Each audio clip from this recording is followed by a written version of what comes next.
la boliviana, hace 10 años. Entonces, le damos la bienvenida como un amigo de nuestro club.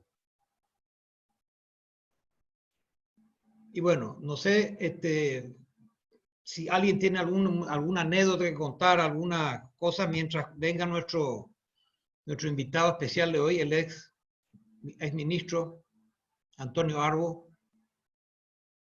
Buenas noches, yo soy Mario Paredes, hijo. Quiero agradecer en primer lugar al señor Luis Oscar por la invitación que me ha brindado para asistir a este conversatorio y agradecido con todos ustedes por la oportunidad. No soy rotario, pero mi padre sí es y fue gobernador. Me siento muy honrado de estar aquí esta noche con ustedes. Muchas gracias. Gracias. Bienvenido, querido Mario, y gracias por aceptar la invitación. A ti, mi querido Luis, por la invitación también. Gracias.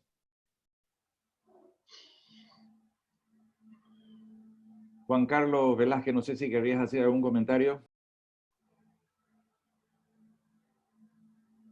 Pero tenés que sacarte vos el mudo. Juan Carlos, tenés que sacarte vos el mudo.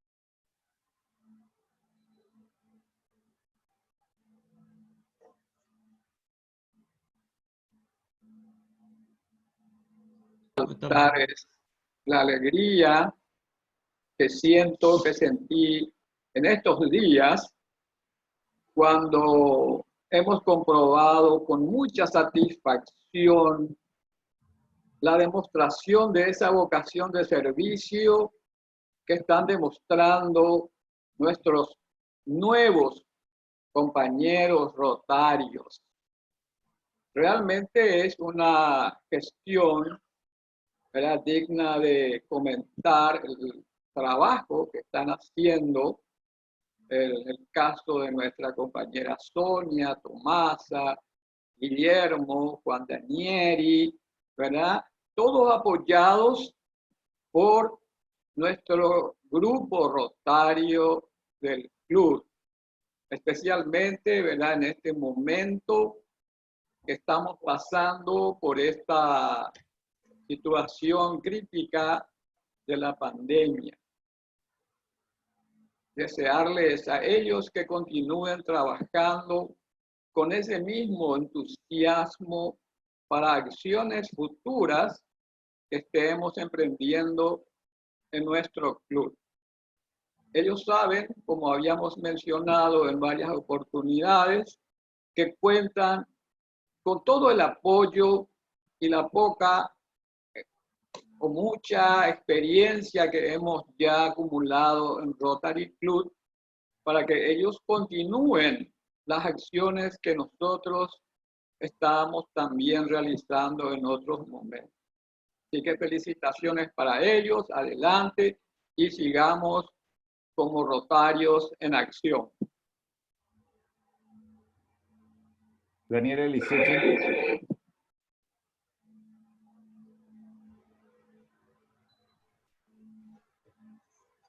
Estás mudo, Daniel, tienes que sacar vos el mudo.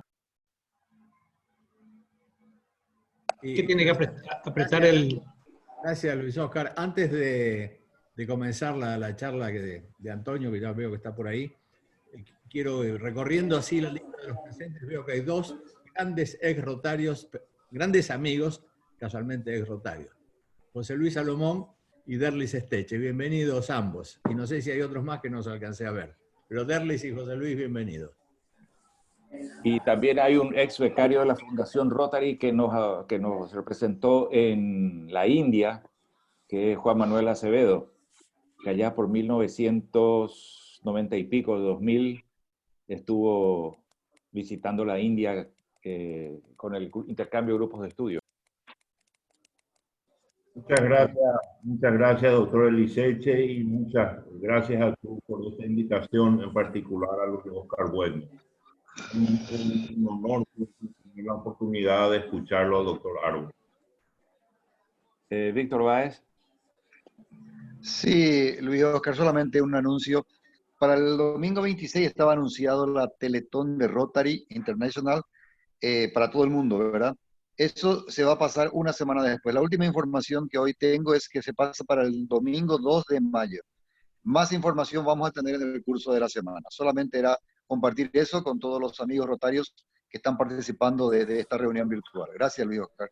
Muchísimas gracias. Luis Oscar, yo quiero decir unas palabras, dar una bienvenida. Adelante, presidente. No sé qué botón apretar, así que por eso tengo que hablar así. Bueno, estoy contento con la venida de Derlis Esteche, con Derlis Esteche, que es el vicepresidente de ProSamber, fundador de ProSamber, un movimiento importantísimo en San Bernardino, está negociando con el intendente, con el comisario, tiene mucha gente, no sé cuántas, ya nos dirá él cuántas personas hay, y es la persona con el que queremos hacer nuestro club satélite, nuestro primer club satélite en San Bernardino, Paraguay. Están todos casi listos como para salir, falta muy poco, y hoy justamente nuestro Rotary Club, por intermedio de uno de nuestros motorcitos, que es Sonia, entregamos conjuntamente con ProSamber elementos como ser tapaboca, pañales y cosas al Centro de Salud de San Bernardino. Entonces, quería darle la bienvenida especialmente a Derlis, que vea un poco cómo es este tema, de ser un poco más que nosotros, yo por lo menos de esto, estar en contacto así, pero te deseo, hoy estoy hablando justamente con tu otra socia allá de ProSamber, Alicia Martínez Lapera, que es la presidenta.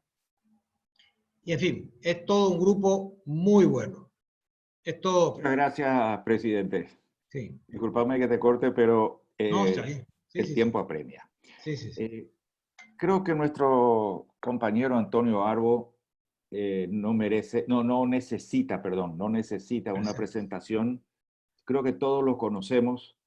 Es un excelente médico, epidemiólogo, ha sido ministro de Salud de Paraguay, una persona que conoce muy bien y de primera mano lo que está pasando acá en Asunción, en Paraguay, en el tema de esta pandemia de coronavirus.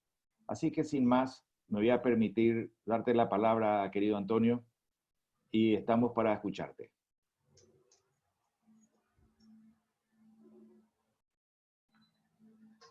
Antonio, tenés que sacarte el mudo. Sí, buenas noches a todos. Bueno, es para mí un placer estar en forma virtual en reunión con todos. O sea, yo creo que esto es una forma de convivir dentro de lo que es la cuarentena.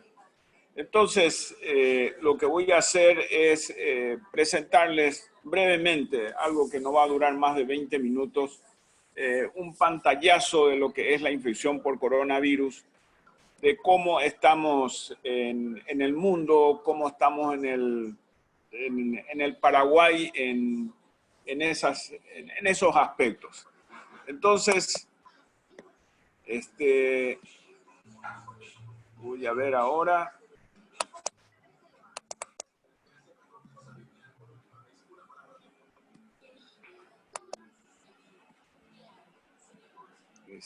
Un segundito.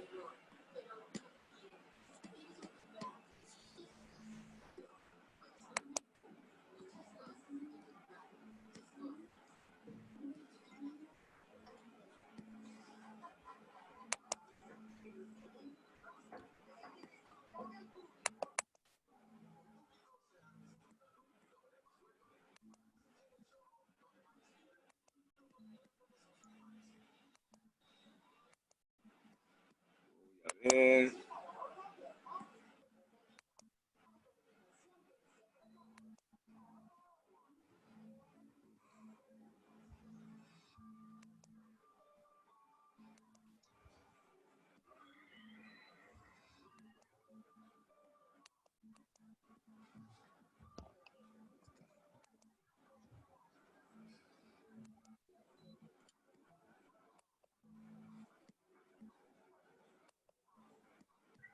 ¿Cómo es?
Bueno, ¿se me escucha?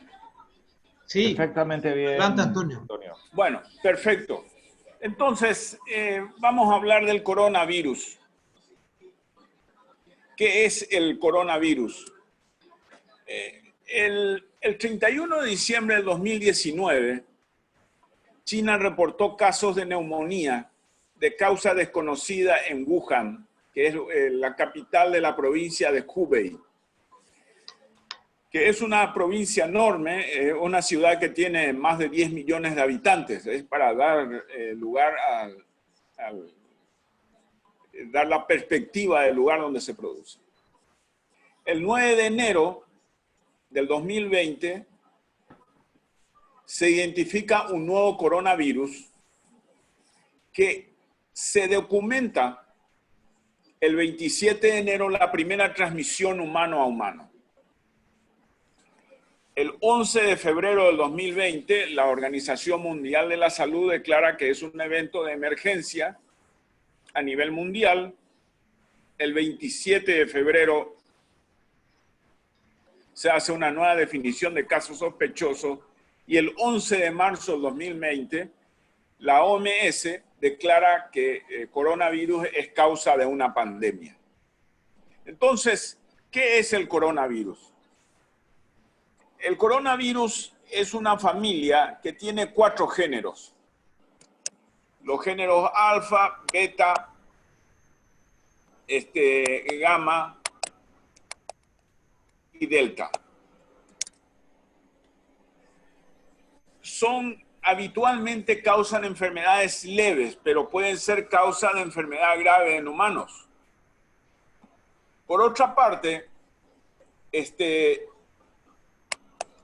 los coronavirus endémicos han sido tienen nombres y tienen siglas que no creo que valga la pena recordar, pero simplemente insistir, estos coronavirus siempre han existido en la especie humana, pero habitualmente han sido causa de cuadros respiratorios leves, exceptuando el coronavirus que aparece en el año 2002, que es el coronavirus del síndrome respiratorio agudo grave, que fue causa de importante mortalidad, como vamos a ver. Luego aparece en el 2012 el coronavirus del síndrome respiratorio del Oriente Medio, que también fue causa de mortalidad, incluso de mayor mortalidad que el coronavirus anterior. Y en el 2020 aparece el coronavirus 2019, que se denominó como SARS coronavirus 2.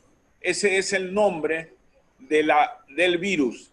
Y la enfermedad que produce el virus se nombró con la abreviatura COVID-19. Entonces el COVID-19 tiene un periodo de incubación de 1 a 12.5 días, en algunos casos es más, pero lo habitual es que esté 5 a 6 días. Se transmite por gotitas, contactos y fómites.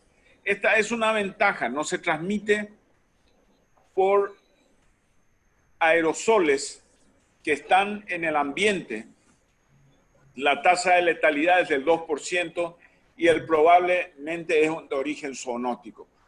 ¿Por qué esto es importante saber? Porque este virus se demostró que tiene una semejanza genética con los coronavirus que normalmente infectan a los murciélagos, que posteriormente se ha pasado al reino animal, y entre ellos el pangolín es el que más probable candidato en esta intermediación de virus que existe entre una especie y otra, y que posteriormente aparece en el humano. Entonces tenemos estos aspectos de la persona que es infectada por el coronavirus. Tenemos la tos, tenemos los estornudos, y nosotros podemos ver cuán es la cantidad de gotitas de saliva que se expulsa. Pero ahí es importante tener en cuenta lo siguiente, que estas gotas se expulsan a menos de 1 metro de una persona. Entonces, de ahí que surge la precaución de este conocimiento de ubicarse a 2 metros de las personas que pueden portar el virus. Por otra parte, este virus afecta a todo el organismo, pero principalmente afecta al pulmón. Entra por las vías respiratorias y en algunos pacientes afecta al pulmón. Pero al ingresar por las vías respiratorias, puede alojarse en las células epiteliales del epitelio nasal, porque tiene receptores. Estas células tienen receptores similar a los receptores que se encuentran a nivel del pulmón, que pueden hacer que el virus permanezca y puede ser causa del síndrome de anosmia, es decir, de no identificar olores. Y por otra parte, el virus tiene la capacidad de subir por las vías nerviosas y puede comprometer la olfacción. Entonces, eso ha llamado mucho la atención y ha sido causa de que haya aparecido esta enfermedad en los periódicos como causa de anosmia y de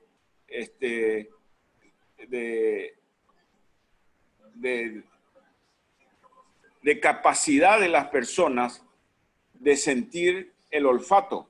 Entonces, cuando se estudia la población, el número de personas que tienen este efecto, se ve de que la ausencia de olfato o la alteración de la sensación o la capacidad que tiene una persona de sentir un sabor determinado aparece como síntoma exclusivo solo en el 3% de la gente. La gran mayoría de los que tienen este síntoma lo van a tener ya sea antes, durante o después de los síntomas que son clásicos de la infección por coronavirus, de entre los cuales la tos es el más frecuente, la fiebre es también frecuente y la dificultad para respirar, que es igualmente frecuente. Entonces, esta es una enfermedad que se propaga entre humanos y que existen mecanismos para disminuir la contagiosidad, como por ejemplo, evitar el contacto con alguien enfermo. Por otra parte, debe lavarse las manos. Eso es importante porque uno nunca sabe con quién o dónde ha estado una persona anteriormente a donde uno está. Y por otra parte, la recomendación es que tiene que uno adherirse a la etiqueta de la tos, es decir, tiene que toser en el ángulo interno del brazo. O si uno tose, lo debe hacer en un pañuelo desechable abierto que luego se desecha y luego debe lavarse las manos después de eso. Esta es la situación global que se tiene del coronavirus en el mundo. Esta es una diapositiva que lo alcé a las 4 de la tarde aproximadamente. El número de casos es de 2.622.571 y el número de muertes es de 182.000 casos. De esas muertes, el 25.000 suceden en Italia, 21.000 en España, 21.000 en Francia, 18.000 en el Reino Unido y en Estados Unidos el número de muertes es de 46.000 casos. De esos 46.000 casos, 15.000 ocurren en Nueva York, que tiene 8 millones de habitantes. Entonces, uno se imagina la cantidad de decesos que ocurre en esa ciudad. Y esta es una curva para demostrar cómo en el curso de los días fue aumentando el número de casos de coronavirus. Fíjense ustedes, esto es en el mes de febrero.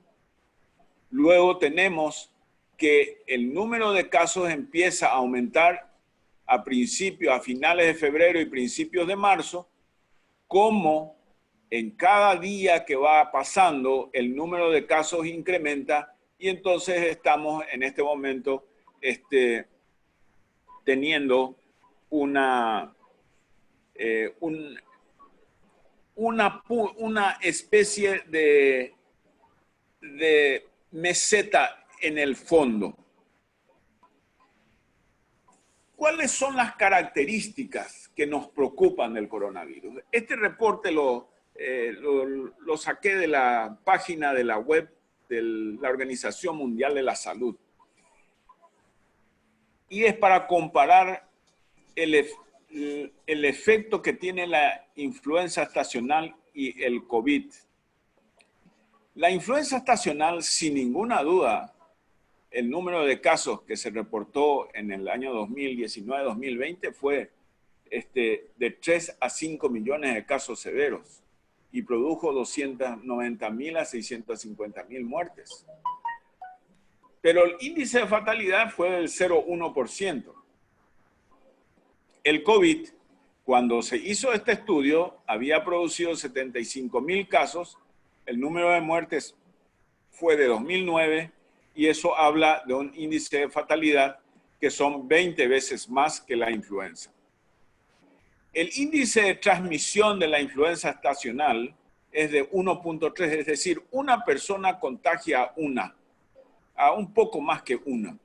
En cambio, en el COVID, el índice de transmisión es en promedio 2 a 3, cuando pueden ser de 1.4 a 4.9. Sin ninguna duda existen grandes dispersores de la enfermedad, es decir, personas que involuntariamente contagian a gran cantidad de personas. Eso ha ocurrido en iglesias en Corea, donde una persona contagió a 80 personas. Entonces, pero los grandes dispersadores son la excepción más que la regla. Quisiera mostrarles la letalidad de los casos en la China. Fíjense ustedes el número de muertes. En los niños menores de 9 años nadie fallece. En los de 10 a 9 años, excepcional 0.1. De 20 a 29 años ya aparece. Es poco frecuente, 0.7%. De 30 a 39 años, 1.8%. De 40 a 49 años, 3.7%. Pero arriba de los 50 y principalmente arriba de los 60, ya van apareciendo las muertes. Entonces, eso es importante a tener en cuenta, donde uno analiza cuál es la mortalidad que se puede tener con respecto a este virus. Pero lo importante es saber de que el 40% de los que fallecieron tenían hipertensión, el 20% diabetes, el 20% enfermedad cardiovascular, el 8% enfermedad respiratoria, el 1.5% cáncer y ninguno el 32.8%. Los niños representan una pequeña proporción de los casos. En general, eso es algo saludable en el fondo, porque representan en todas las series menos del 2% de los casos. Y en los niños, en general, son asintomáticos el 5% de los casos. Son leves el 50% de los casos, moderados el 30% de los casos, graves el 5% de los casos y críticos menos del 1% de los casos. Entonces, los niños, aun cuando pueden haber cuadros graves, en general tienen un buen pronóstico. En general, el número de casos asintomáticos es algo que se refiere en la literatura. Pero los casos asintomáticos pueden ser presintomáticos, es decir, gente que contagió la enfermedad, pero 2 a 3 días después empezó a tener los síntomas. Entonces, eso es algo que debe tenerse en cuenta. Para ir culminando, los fallecidos en la China, fíjense ustedes, que predomina en varones y las comorbilidades, el 70% tiene alguna comorbilidad o tiene hipertensión o diabetes o enfermedad del corazón, etc. Pero esta gráfica quería demostrar, los pacientes que fallecieron en la China, un porcentaje usó ventilación o oxígeno en cánula nasal. Otro porcentaje usó oxígeno en flujo alto nasal. Otros tuvieron una ventilación no invasiva y algunos, el 20% aproximadamente, ventilación invasiva. Es decir, que ¿qué es lo que ocurrió con estos casos? Y en primer lugar, algunos pacientes con severa hipoxia no tuvieron otros síntomas. Entonces, esta es una enfermedad en la cual se requiere la determinación de la oxigenación con un aparato que se llama saturómetro, que todos lo deben conocer, que es sencillo, porque los pacientes pueden hacer hipoxemia sin que tengan un contraste de sintomatología. A diferencia de los cuadros respiratorios donde la hipoxemia y los síntomas respiratorios son paralelos. En segundo lugar, una explicación es que no había un número suficiente de respiradores. Y en tercer lugar, había una falta de formación de los médicos en cuidados intensivos, lo que retarda el tiempo de intubación. Esa es un esquema que puede darse en el país. Entonces, por eso traje esa diapositiva. Insistir de que esta es una enfermedad del personal de salud. El 10% de los que están en los hospitales se enferman. Y ahora, se enferman y en la China fallecieron 1.800 médicos y enfermeras. En Italia, las últimas cifras, habían 80 médicos fallecidos. Es decir, debemos tener en cuenta ese aspecto. Entonces, y finalmente, hablar de un poco de tratamiento. El virus penetra en el organismo y luego desarrolla una batería metabólica y luego va a infectar otras células. Una medicación que tuvo mucha difusión fue la cloroquina o su derivado, la hidroxicloroquina, que es una medicación que tiene un efecto antiviral. Y el primer estudio que apareció en el International Journal Infectious Disease fue un estudio pequeño de 20 pacientes y 16 testigos, y lo que se observó es que el aclaramiento viral al día 6 era del 70% en los que recibieron versus 12.5% en los que no recibieron. Y la adición de acitromicina a 6 pacientes resultó en un aclaramiento viral del 100%. Ese estudio lo amplió más el doctor Gautreau lo lleva a 80 pacientes y ve el mismo efecto. Entonces, es un estudio que demuestra su efecto, pero que al mismo tiempo de él publicar esto, otros estudios de la China no demuestran ningún efecto. La otra medicación es con el lopinavir-ritonavir. El lopinavir-ritonavir es una medicación antiviral que se usa para el tratamiento de pacientes que tienen infección por el virus de inmunodeficiencia humana. Este estudio que se hizo en Estados Unidos, fíjense ustedes, los pacientes que recibieron lopinavir-ritonavir y los controles evolucionaron de la misma forma. El argumento puede ser de que los pacientes recibieron ya estando muy enfermos, entonces se esperan otros estudios donde el lopinavir-ritonavir se utilice más precozmente. Y la medicación que más efectos tiene en Estados Unidos es el Remdesivir. El Remdesivir, ¿por qué?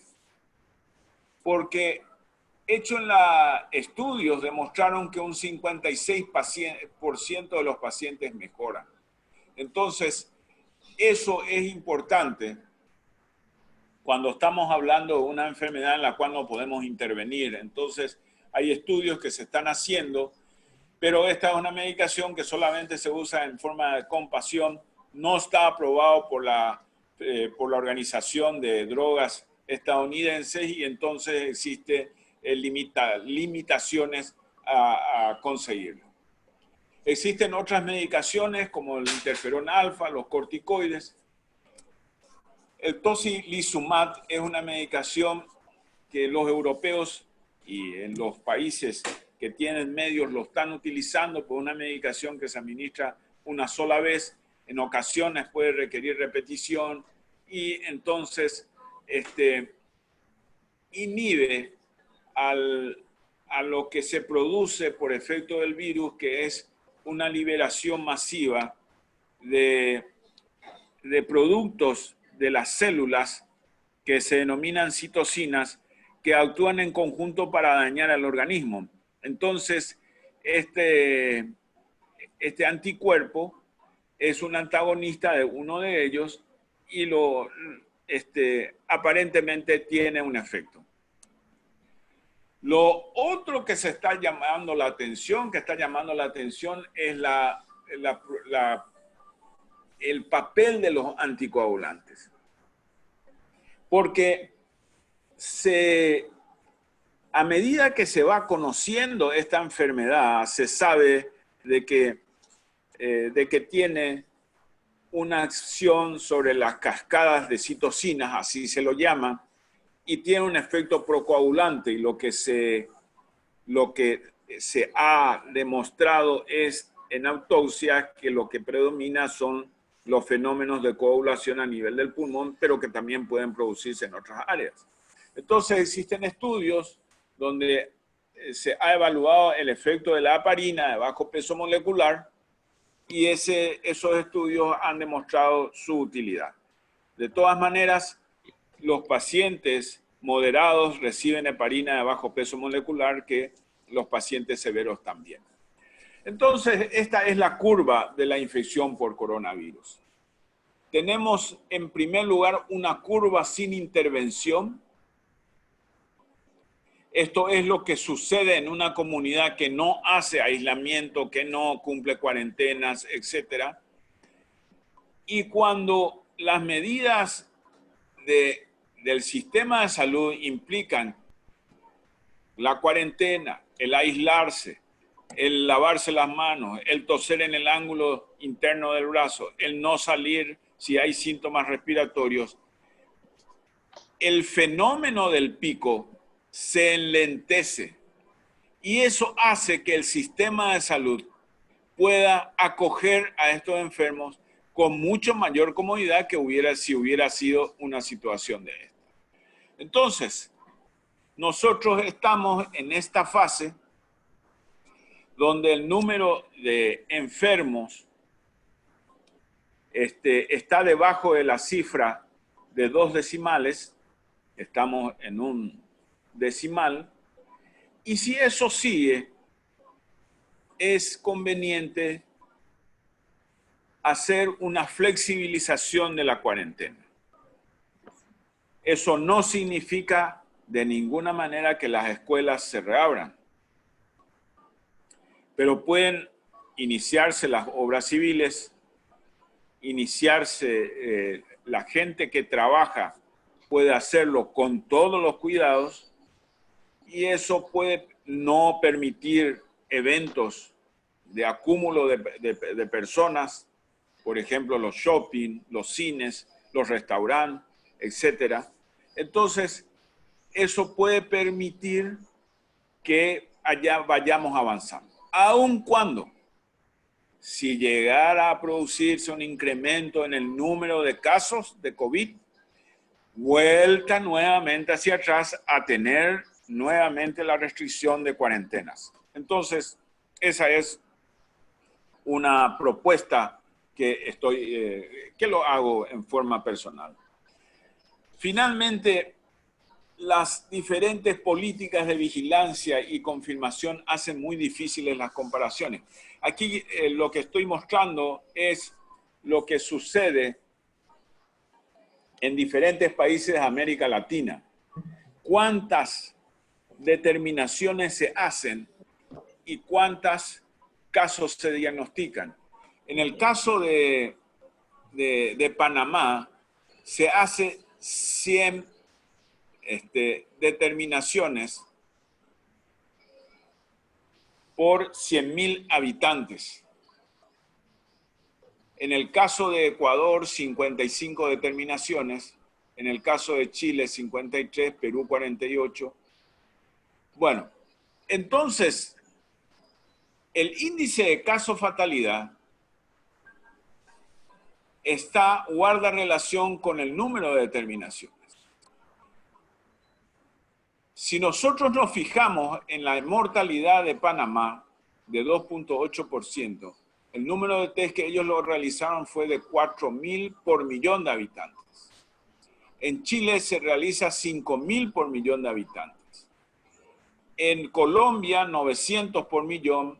En México, 390. Y Paraguay, estamos en esta última semana alrededor de 300, 350 por 7 millones de habitantes. Es decir, somos el país que tiene menos controles. Pero aún así, el número que se detecta es un número que refleja lo que ocurre en la comunidad, porque si hubiera habido mayor número de enfermos, habría una utilización inmensa de las terapias intensivas y eso, lógicamente, eso es algo muy percibido. O sea, de todas maneras, países, no podemos acercarnos a países como Alemania, que realizan 20.000 test por millón, o Australia de 15.000 o Corea 10.800. Entonces, simplemente tener en cuenta las gráficas que existen de lavarse las manos, de cubrirse la tos, de evitar tocarse la nariz, de lavarse las manos, de evitar pasarse las manos y la distancia de 2 metros de entre persona y persona, lo cual puede ser muy importante en cualquier ambiente donde uno asista. Es decir, si uno tiene una urgencia médica, si uno tiene una urgencia bancaria, si uno tiene cualquier otra actividad que incluya estar entre personas, la distancia debe ser de 2 metros. Muchas gracias por la atención y estoy dispuesto a preguntas.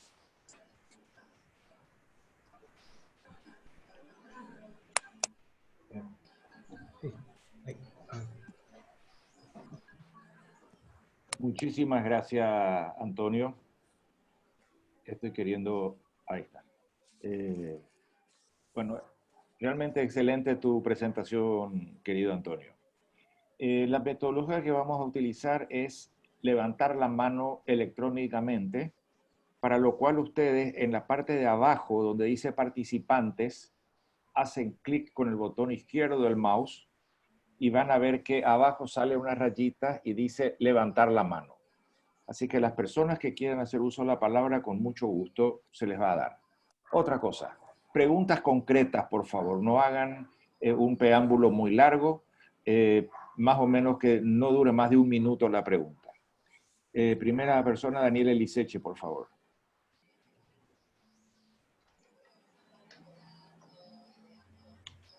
Gracias, Antonio, por tu excelente disertación. Es realmente un orgullo para nosotros tenerte en el club, y lo sabes bien. Gracias. En este mes y tantos que estamos encerrados y nos hemos dedicado a... Somos todos epidemiólogos, somos todos inmunólogos, tenemos una capacidad de conocimiento tremenda.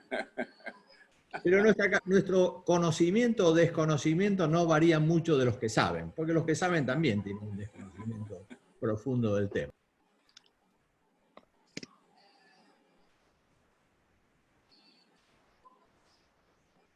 Se te cerró.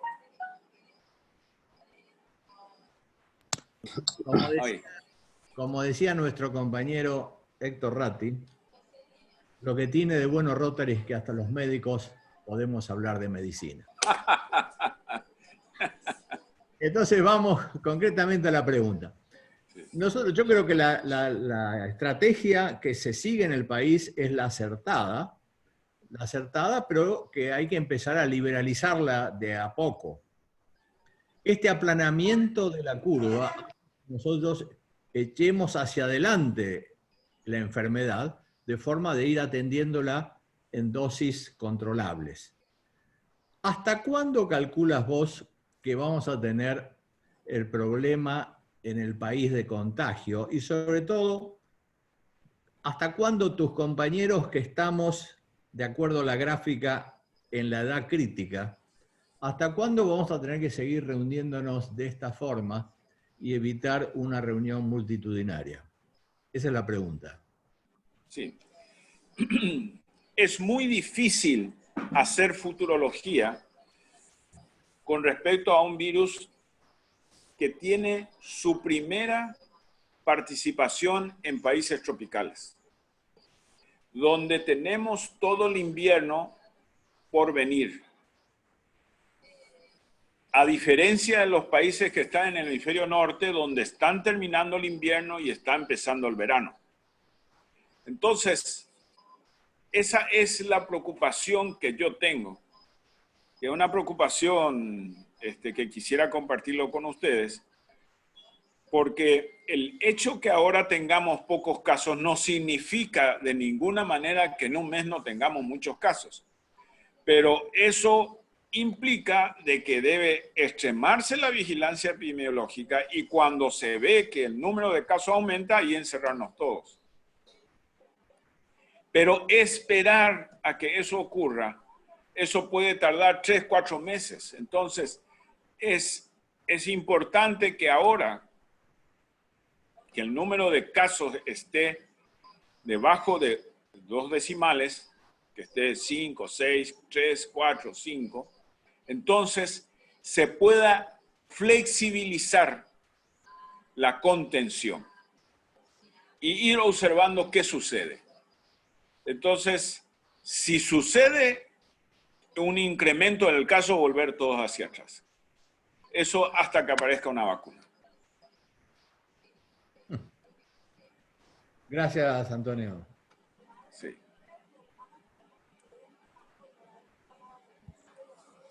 Juan Leguizamón, por favor. Buenas noches, doctor Arbo. Soy Juan Leguizamón del Rotary Club Encarnación. Soy el hijo de la doctora Cristina Lescano de Leguizamón, que bueno. también está asistiendo por este medio a su brillante disertación. Y ella Gracias. quería preguntarle si en niños los síntomas son iguales a los síntomas frecuentes, son iguales a los adultos. Sí, ahí mostré una diapositiva donde la frecuencia de los síntomas en pediatría, donde la frecuencia en Estados Unidos es del 1.7% de todos los casos de coronavirus, son menos del 2% se observan en niños. De ellos, el 5% menos son asintomáticos. La mitad son leves. El 20%, 25% son moderados. El 5 a 10% son graves y el menos del 5 o el 1% son críticos. Entonces, eso guarda relación inversa con lo que sucede con los adultos, que la frecuencia de casos graves es del 20% y de casos críticos del 5%.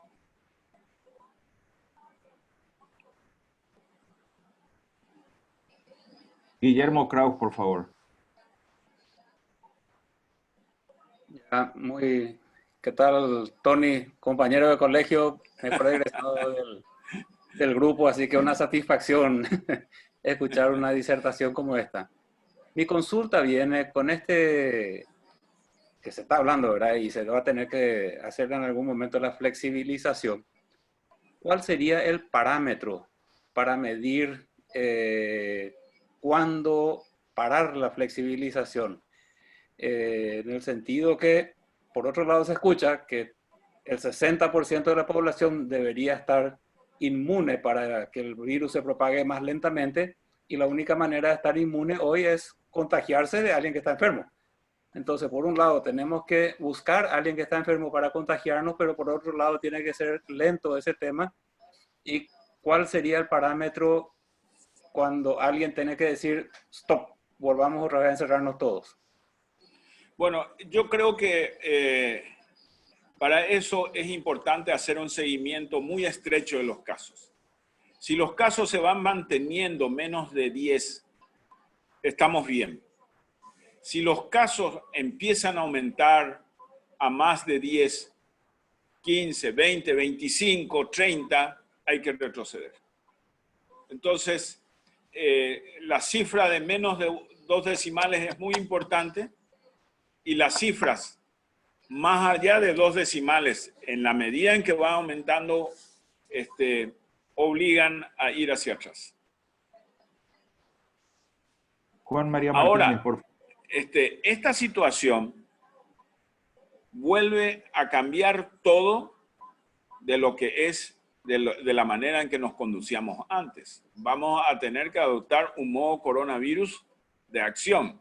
Es decir, ya no saludos, ya no reuniones amplias, todos estar a 2 metros, lavarse la mano, toser en el ángulo interno, si hay un síntoma respiratorio, quedarse en la casa. Es decir, eso ya hasta que no aparezca una vacuna es algo que debe mantenerse. Y un evento masivo, eso no puede ser, no está en los planes,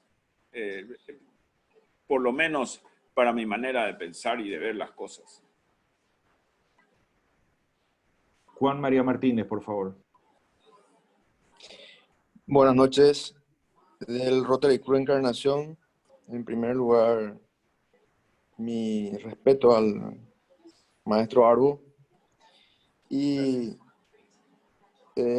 doctor Arbo, 2 preguntas porque me parece realmente muy importante. Yo soy funcionario de Blanco. En algún momento suscribió o reforzó la teoría de que indiscutiblemente es una enfermedad del funcionario de salud. Y si usted fuera de vuelta ministro de Salud,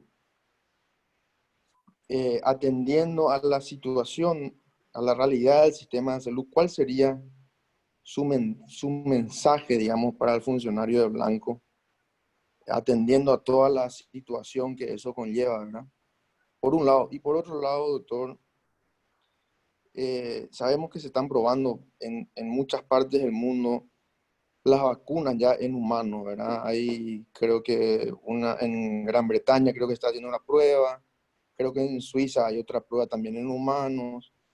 Es decir, ¿con qué tanta rapidez, digamos, podamos contar con una vacuna efectiva para esta situación? Muchas gracias. Gracias. Juan, y espero que la boca se te dé la vuelta de eso, de desearme que sea ministro de vuelta. Hasta, bueno,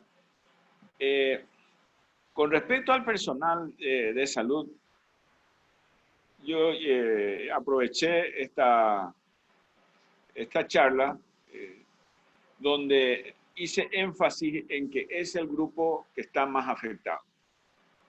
Es el grupo que en 10% o más se infecta, y eso se ha observado en España, se ha observado en Inglaterra, en Italia, en Estados Unidos. Entonces, es fundamental tener las barreras de protección personal. O sea, no se puede o no sería bueno establecerse en una emergencia sin las barreras de protección personal. Una emergencia de cuadros respiratorios deben estar con la barrera de protección, que implica tener el chaleco, el tapaboca, la máscara facial, el anteojo. Eso es fundamental. Entonces, si no se tiene eso es prácticamente estar jugando con fuego. Entonces, eso es importante tener en cuenta.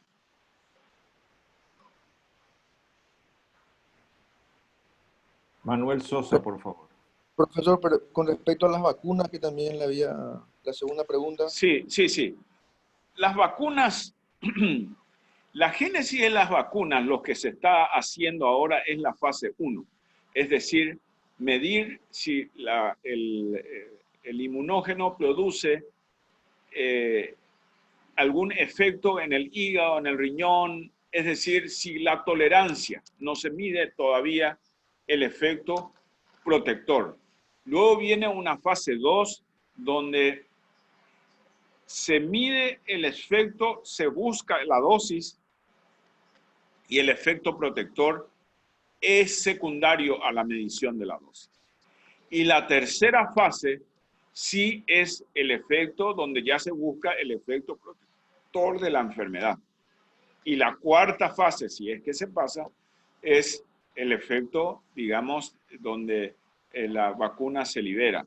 Entonces, ¿cómo percibo las cosas?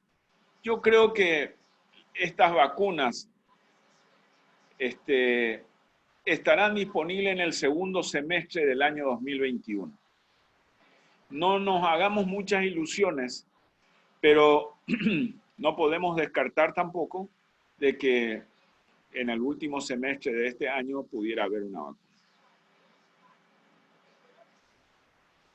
Manuel Sosa, por favor.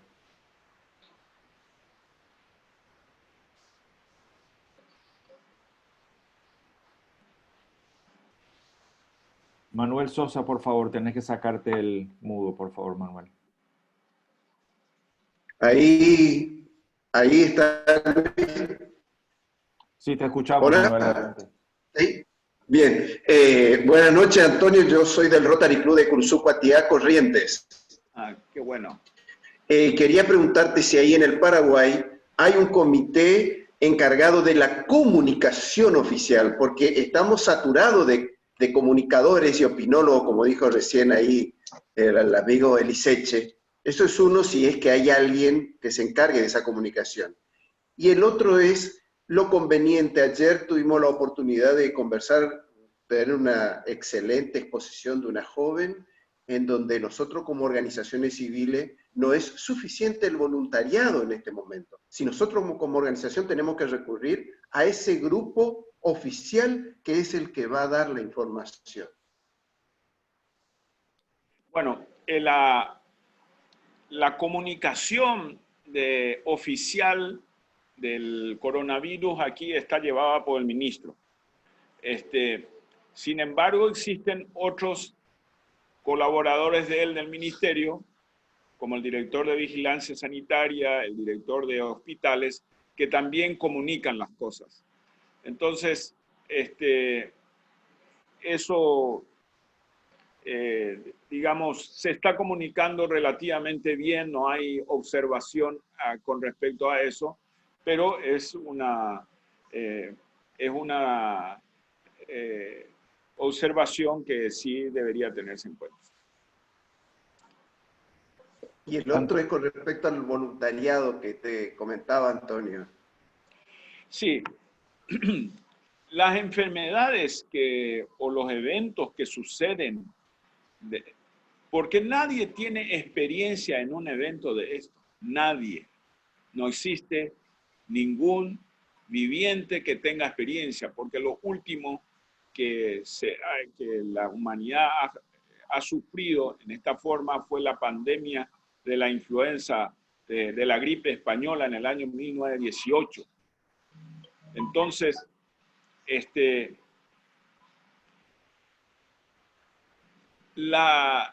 al no haber una experiencia de esas, todas estamos experimentando una epidemia, una pandemia de esta envergadura.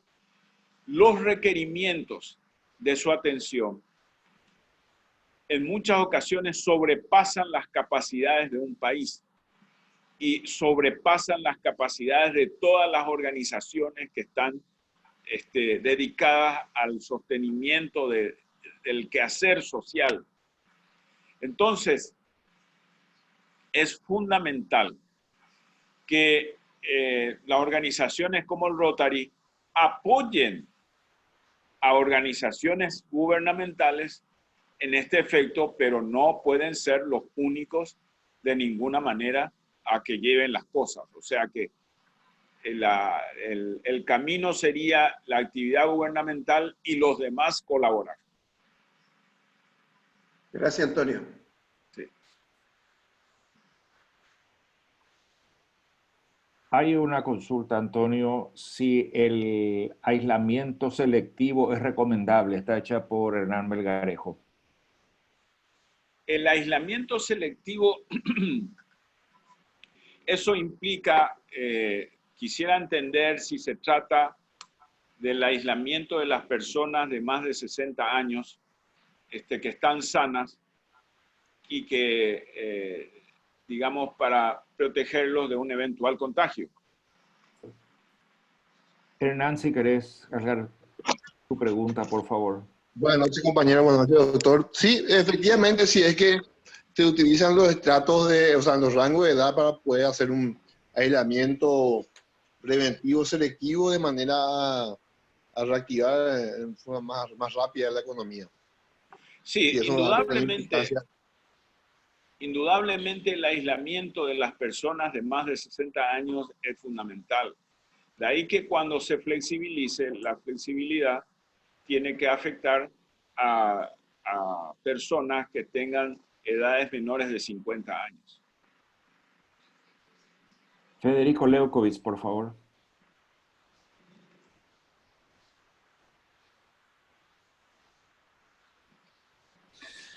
Muy buenas noches a todos.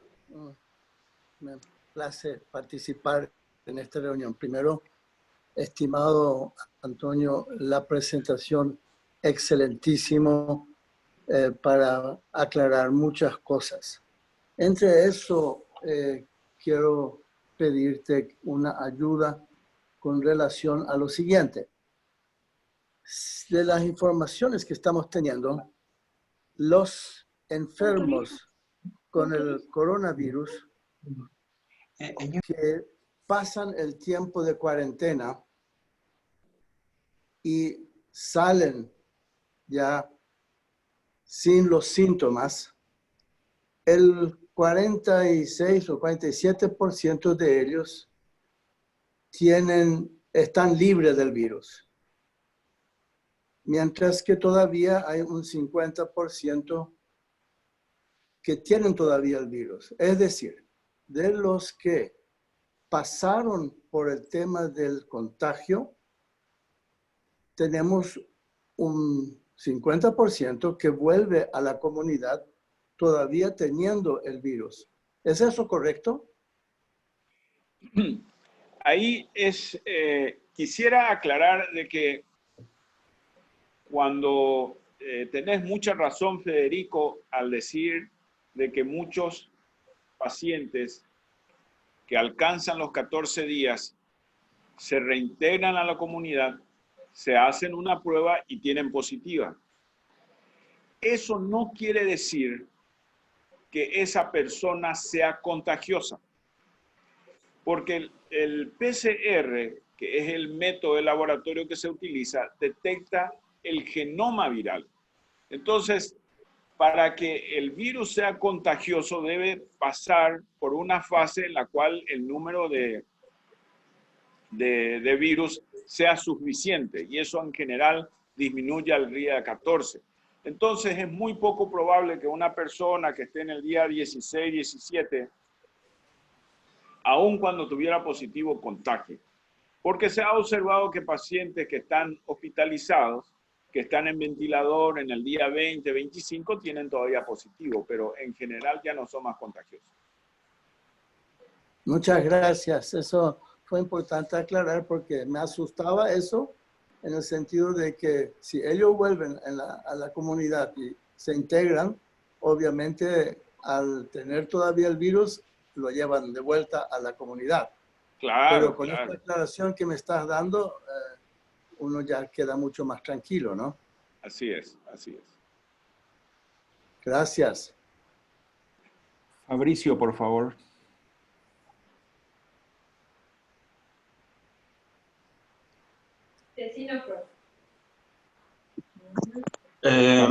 Sí, buenas noches para todos, compañeros. Fabricio Espínola del Rotary Club Coronel Oviedo. Una consulta. Si una persona que se ha recuperado del virus, bueno, una vez recuperada, esta queda inmune al virus o puede de vuelta volver a adquirir. Bueno, Fabricio es sobrino mío, entonces es un gusto de verlo por esta vía. En general,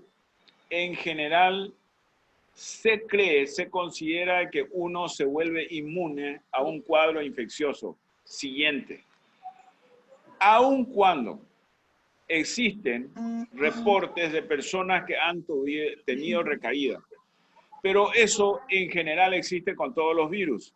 El hecho de que algunas personas pudieran no tener o no desarrollar una inmunidad, eso es lo más común que se encuentra dentro de las enfermedades infecciosas. Pero lo habitual es que la persona que ha tenido una enfermedad por COVID se recupera y queda inmune a un siguiente episodio. Ahora, lo que no sabemos es cuánto tiempo.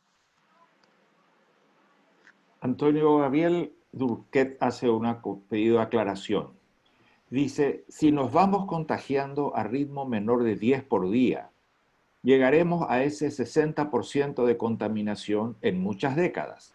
Por lo tanto, estaremos entrando y saliendo de cuarentena hasta la vacunación. Bueno, la expresión de afectación de 40-60% de la población es una expresión de que uno hace en el peor escenario. Siempre los salubristas pensamos en el peor escenario esperando el mejor escenario. Entonces, hasta que no aparezca una vacuna, va a ser una vía de avance y retroceso. Avances cuando el número de casos que existan en la comunidad sean menos de 2 decimales, y retroceso cuando el número de casos que se detectan en la comunidad sean más de 2 decimales. Derlis Esteche, por favor.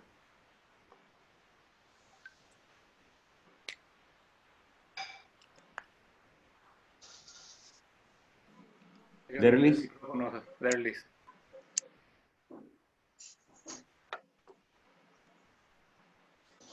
Juan María Martínez, por favor. Sí, profe. No. Sí. Yo de vuelta. En primer lugar, ver qué le parece o qué estudios hay. Yo sé que hay una línea de resultados con respecto a la utilización de los anticoagulantes, ¿verdad? En Italia y en el Brasil también. Entonces, creo que no vi, por lo menos, enterado, digamos, alguna medida recomendada, digamos, del Ministerio de Salud, sí desde la Sociedad Paraguaya de Hematología con respecto a la utilización de los anticoagulantes, ¿verdad? Y por otro lado, el tema del testeo, profesor, la masificación del testeo, que es algo recomendado, inclusive por el doctor Tedros de la OMS, y me parece que fue una de los pilares de la estrategia también de algunos países que manejaron relativamente bien la situación, ¿verdad? Sí, me voy a referir a la segunda parte de la pregunta primero, que es la cuestión del testeo masivo. El testeo masivo es fundamental, es algo que estamos solicitando a las autoridades de salud y lo hemos hecho en forma personal, porque no existe otra forma en la cual uno puede tener una idea de un virus en una comunidad que haciendo un testeo masivo. Antes del aparecer de una vacuna es fundamental tener eso. Entonces, en 50 días que se encuentra esta epidemia en el Paraguay, todavía no llegamos a una cifra óptima. Entonces, eso es un retroceso. Entonces, necesitamos insistir en que el número de pruebas realizadas sea cercana a 1000. Entonces, y de que nosotros podamos llegar a 5000 o a 10.000 por millón de habitantes, estamos lejísimos de eso, lejísimos de eso. Con respecto al uso de anticoagulantes, eso es algo de que sí debe usarse en los casos moderados a severos, y forma parte del tratamiento, sí. Derlis Esteche, por favor. Buenas noches, doctor. Buenas noches a todos.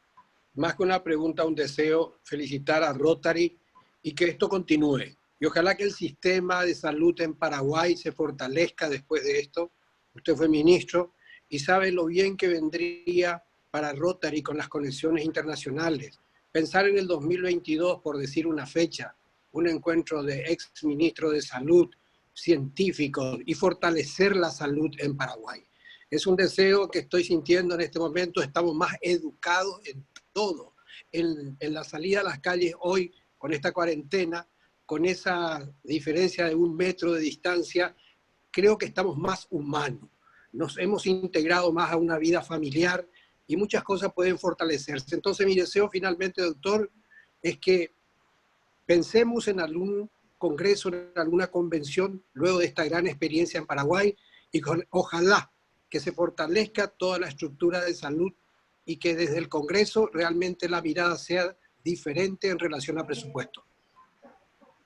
Rodrigo Maldonado, gracias. Rodrigo Maldonado, por favor. Gracias por la invitación, gracias por la oportunidad y también al doctorado por el esfuerzo. Mi consulta va al área de la prevención, sobre todo ya que nuestra población a nivel nacional y creo que hasta regional sufre de afecciones respiratorias como asma en todas las edades. ¿Qué más pueden hacer esas personas para prevenir? Y también, ¿por qué no hablar de las personas que tienen hipertensión, diabetes y cáncer incluso? ¿Qué más pueden hacer esas personas para resguardarse? Bueno, eso guarda relación con una campaña intensa que debe hacerse. Y qué bueno que estés tocando eso, porque no existe otra medida mejor que el aislamiento. Y dentro de esas medidas es fundamental disminuir la comorbilidad. Es decir, el tratamiento adecuado a los hipertensos, el tratamiento adecuado a los diabéticos, el tratamiento adecuado a los cardiópatas, y eso solamente se puede hacer con una buena educación, con educación y acceso a la salud. Pero es fundamental disponer de una buena educación. Federico Leukovic, por favor. Gracias, una vez más. Es la pregunta siguiente. De los que ya pasaron por el contagio y ya superaron el contagio, ellos ya tienen una inmunidad para evitar un recontagio o están expuestos igual que cualquiera para recontagio? Y la otra cosa es, se está diciendo de que la mayoría de las personas contagiadas están, de acuerdo a unos últimos estudios que se están dando, es que está en deficiencia de vitamina D. Estas dos cosas, por favor, querido amigo, agradecería. El que supera un cuadro de coronavirus ya queda inmune. Eso es la gran mayoría de los casos. Existen pocos casos de alguien que haya tenido una infección por coronavirus y que vuelve a reincidir, pero esa es la absoluta minoría de los casos. Entonces, eso es.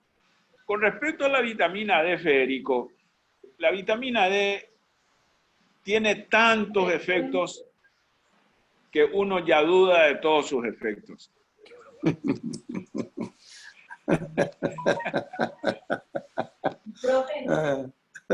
Bueno, muchas gracias.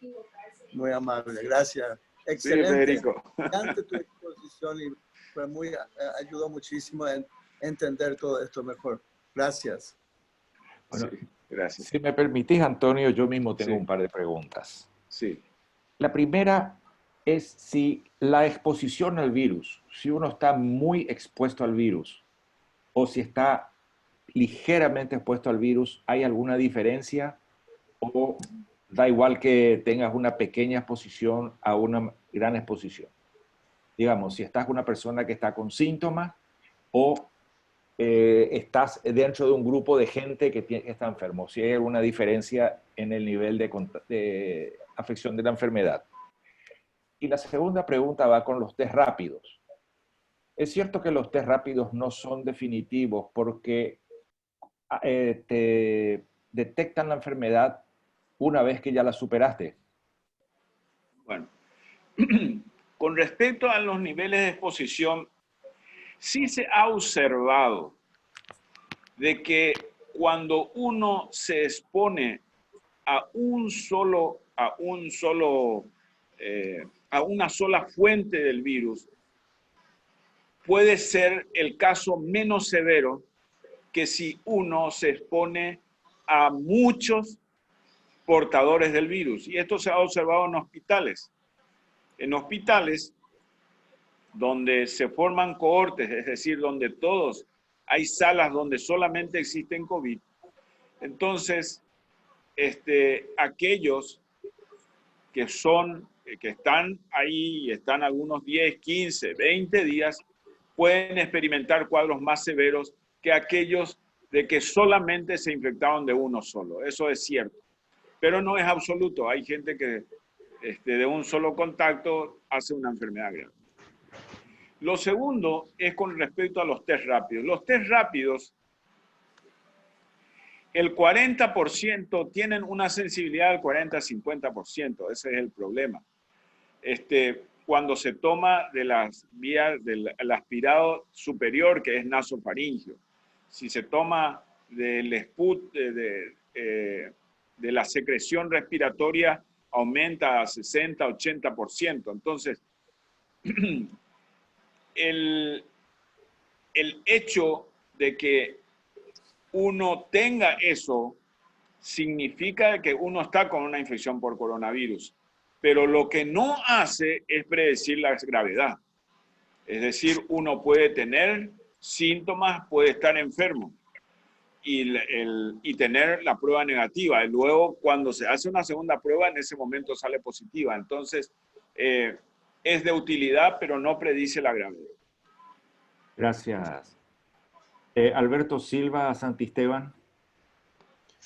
Buenas noches, doctor Abram. Buenas noches a todos. Yo soy de Lima, Perú. Mi pregunta va, en Perú tenemos mucho más que Paraguay, obviamente. Estamos en los 19.600 infectados, 534 fallecidos, 2.000 y pico de personas hospitalizadas y como 300 en UCI.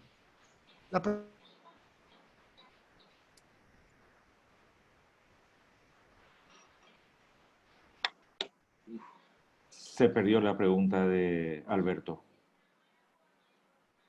Hola. Alberto, ¿estás escuchando? Hola, Alberto.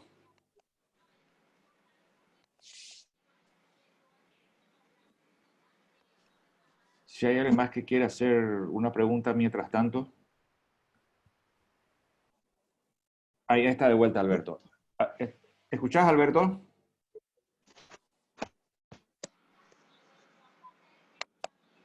Alberto.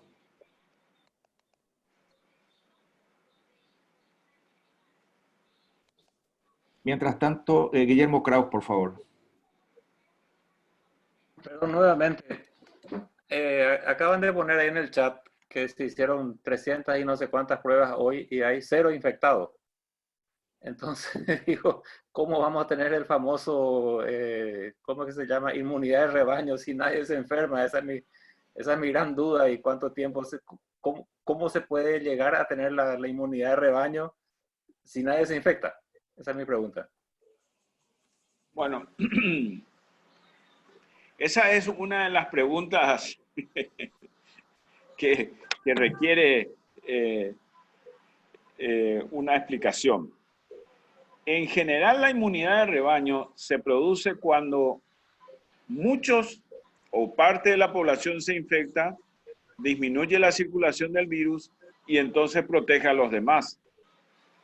La situación que se plantea es la situación donde el número de casos es pequeño y lógicamente eso no permite que haya una inmunidad masiva de la población. Entonces, eso lo que significa es dar lugar a que debe flexibilizarse la cuarentena y una vez de que el número de casos aumente arriba de 2 dígitos, vuelta hacia atrás. Así, eso es la perspectiva que yo veo. Alberto Silva Santisteban, por favor.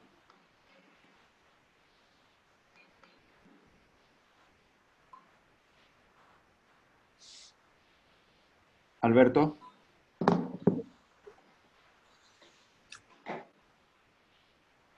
Alberto, te escuchamos. Mientras tanto, tengo una pregunta. Sí, Alberto. ¿Me escuchan?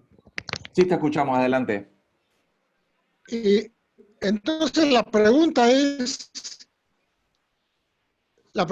es, ¿qué sucede con las personas que a futuro, qué sucede con las personas que superan la enfermedad? Se habla y se dice que estas personas definitivamente ya quedaron afectadas de los pulmones y según como la enfermedad lo ataque, va a sufrir de otros males mañana. ¿Es eso cierto? ¿Es correcto? ¿O una vez superado el problema, ya esta persona no va a tener dificultades mañana? Bueno, eso depende de cómo se ha comportado el coronavirus en esta persona. Los casos leves no tendrán ninguna consecuencia, los moderados tampoco. Los casos severos, los casos que entraron en el respirador, el fenómeno puede traducirse en fibrosis, pero eso ya es por efecto del tratamiento. En pasar por una etapa severa, supera la etapa severa y se puede quedar con una hiperreactividad bronquial o una fibrosis pulmonar, pero eso sabemos de que la frecuencia de mortalidad en aquellos que entran en respirador puede llegar a ser hasta el 80%. Entonces hay un 20% de que ellos van a sobrevivir.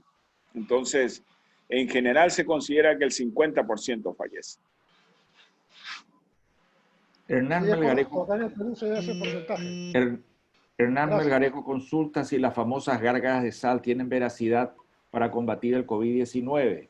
Y si me permitís agregar el tema de los famosos pH positivo y negativo. Bueno, nada de lo que mucho se ha publicado y los medios insisten en las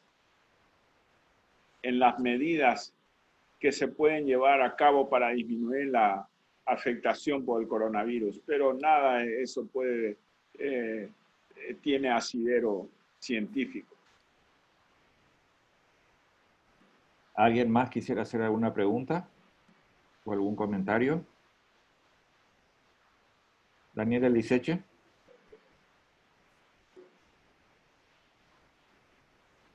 No, más que nada, felicitar a Antonio.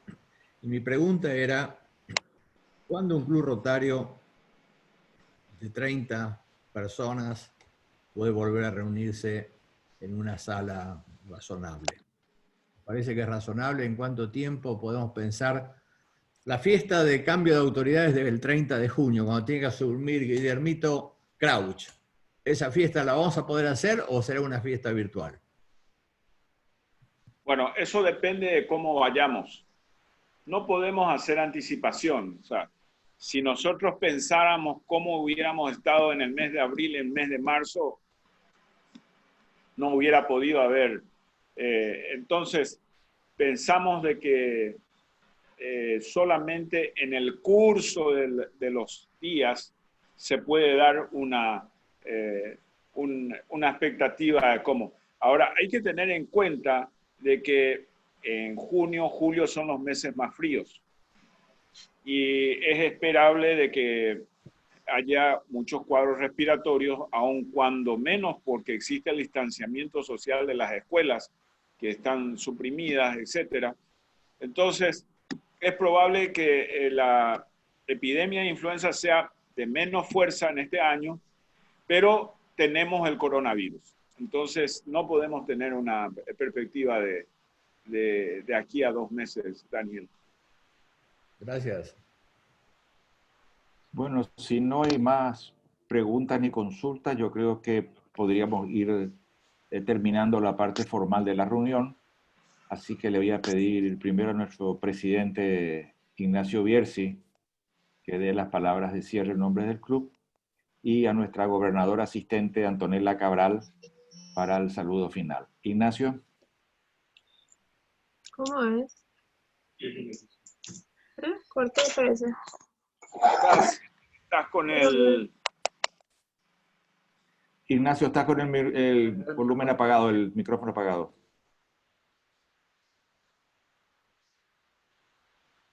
Ahora. Ahí está. Sí. Ahí. ¿Se escucha ahí? Sí, adelante, Ignacio. Bueno, perfecto. Antonio, magistral tu charla.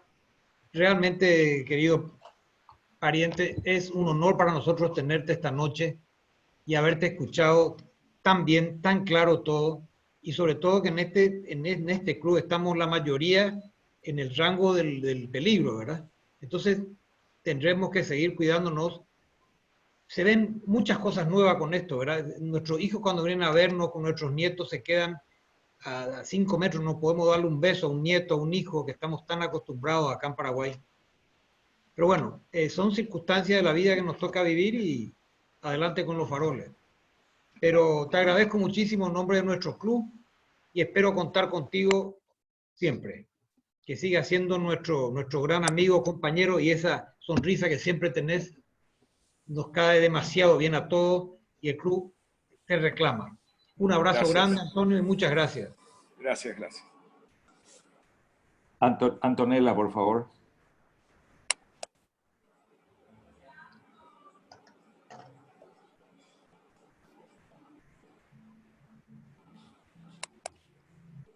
Antonella, ¿podés entrar?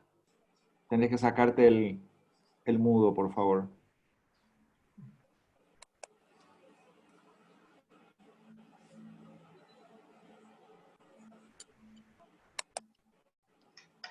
Y bueno, como macero en este caso, vamos a dar por terminada la reunión en este momento.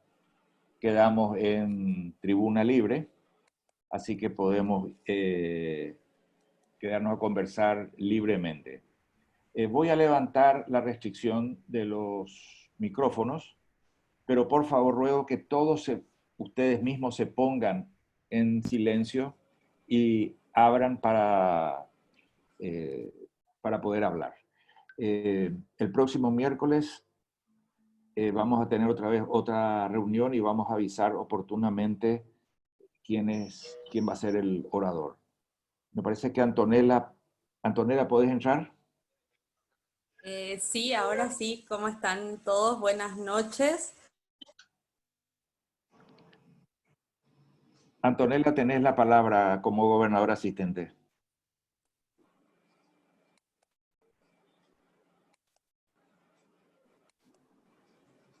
¿Estás escuchando, Anto?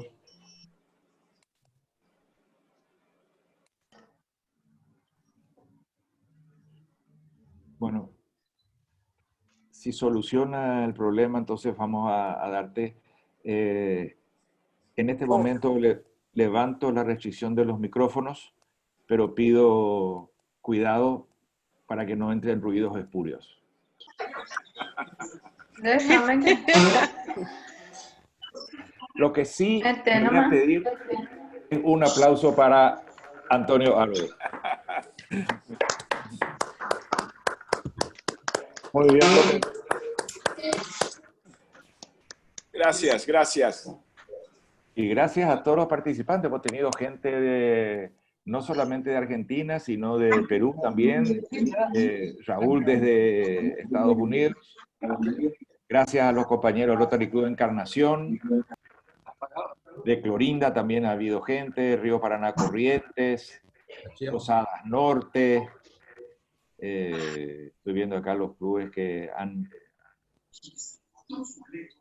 Bueno, realmente como macero y como organizador técnico, como digo, yo soy el chofer nomás acá, realmente muy contento de esta reunión. Alberto, ¿vos sos hermano de Julio César? Somos primos hermanos. ¿Ah, sí?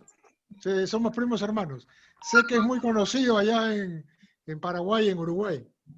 Sí, bueno, justamente hace 2 miércoles, no, el miércoles pasado, tuvimos una charla con él. Sí, correcto. Yo también estuve presente, pero no participé. Sí. Bienvenido, Alberto. Un placer.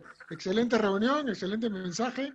Y esperemos que Dios nos ayude para que salgamos adelante de esta pandemia y mueran las menos posibles personas, ¿no? Sí, sí.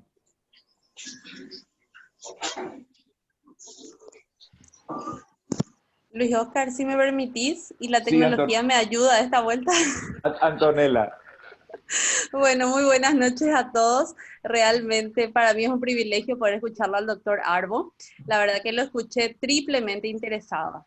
Lo escuché interesada primero como madre de un niño, porque él, para aquellos que no saben, es acá palabra mayor, no solamente en infectología, sino también en pediatría, entonces estaba muy atenta a lo que decían los niños.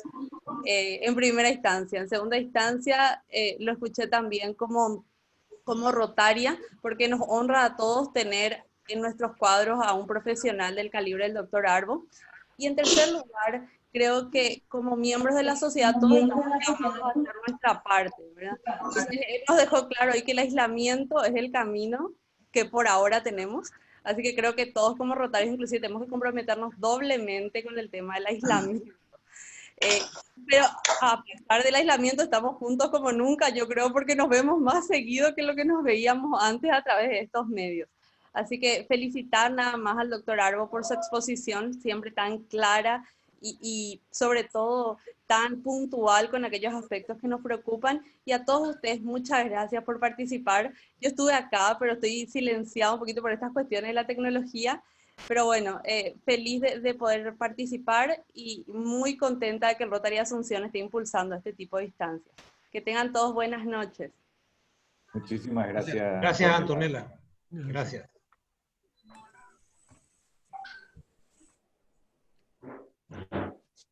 Bueno, damos por finiquitado, Luis Oscar.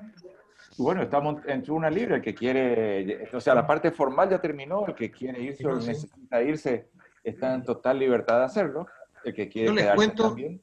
Yo les cuento que yo no los veo, porque se me perdió acá, me sale un cartel que dice Zoom, así que muy buenas noches a todos, y sigo acá, pero no leo, así que ya me enseñará Luis Oscar de nuevo qué botón apretar para poder verlo. Buenas noches, queridos amigos, gracias por estar con nosotros. A vos, Ignacio.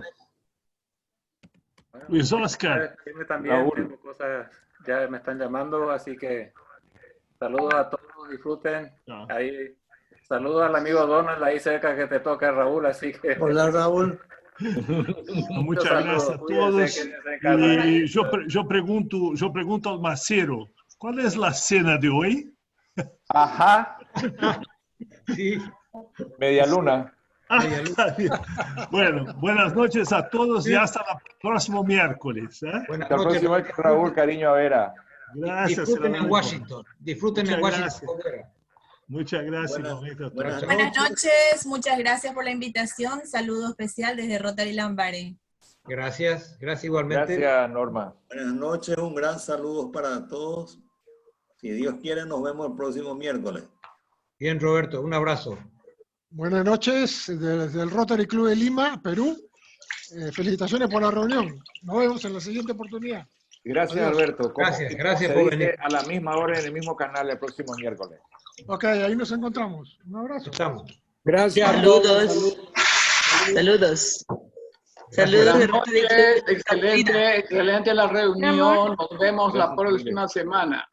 Nos vemos, Juan ¿No Carlos. querés? Un abrazo. Gracias, Juan Carlos. Durazno. Un gran abrazo a todos y Durazno, muy ¿quieren buenas comer? noches. En la Sí, yo casa. quiero comer durazno. Con dulce. Buenas noches. Buenas noches. A mí me encanta el durazno. ¿Querelo?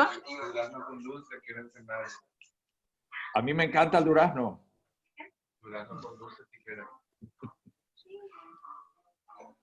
Buenas noches a todos. Buenas noches, buenas noches. Buenas noches, Marcelo. Gracias por estar. No, gracias a todos por la excelente exposición. Nos vemos la semana que viene. Saludos de todos los miembros de Asunción Palma y abrazo a los amigos, a todos que he visto esta noche que estaban participando. Hola, Gracias, querido Marcelo. Gracias. Saludos a todos. Muy linda la reunión virtual. Felicidades. Gracias, Pepe. Un abrazo.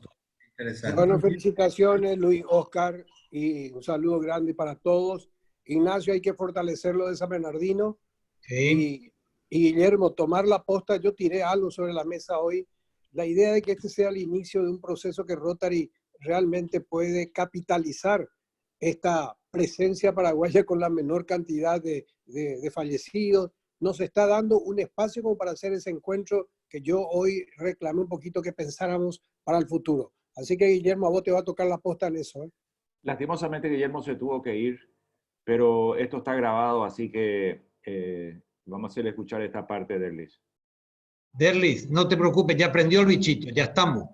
Ya estamos. Hoy en equipo se entregó en San Bernardino, en el Centro de Salud de San Bernardino, entregamos Rotary Club Asunción y Pro Samber, que es el 90% de nuestro futuro club. No sé cuál sería el nombre que le vamos a poner, ¿verdad? Y San Bernardino. San Bernardino, claro, que va a ser nuestro club satélite. Ya es una realidad, ya va a ser, Derlis. Un abrazo grande y suerte para todos allá.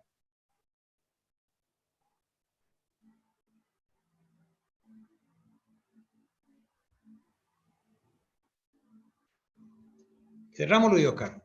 Y cerramos entonces, Ignacio. Cerramos ya. Ok, bueno. Un abrazo a todos. Chao, Luis Oscar, gracias por todo. Muchísimas gracias y entonces para el Rotary Club Asunción nos vemos el próximo miércoles y ya nos encontraremos en alguna charla por ahí, en algún lado.